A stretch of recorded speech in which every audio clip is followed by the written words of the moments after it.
இ-காமர்ஸில் நான் ரிட்டர்னபிள் கேட்டகரின்னா என்னென்னு பார்க்கலாம். சில ப்ராடக்ட் இ-காமர்ஸ் மார்க்கெட் பிளேஸில் நான் ரிட்டர்னபிள் கேட்டகரி கீழே வரும். அது என்ன ப்ராடக்ட்டுன்னு செலக்ட் பண்ணி சேல் பண்ணும்போது செல்லருக்கு லாஸ் குறைவாக வர்றதுக்கு வாய்ப்பு இருக்குது.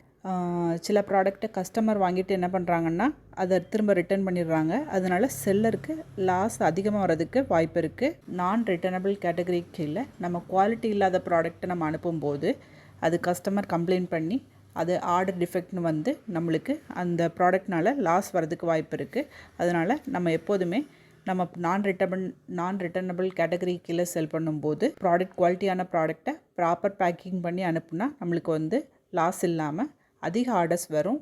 அதனால் நான் ரிட்டர்னபிள் கேட்டகரியில் என்னென்ன ப்ராடக்ட்லாம் இருக்குதுன்னு பார்த்து அதை செலக்ட் பண்ணி சேல்ஸ் பண்ணும்போதும் நம்மளுக்கு வந்து நல்ல ப்ராஃபிட் கிடைக்கும், லாஸும் கம்மியாக தான் இருக்கும்.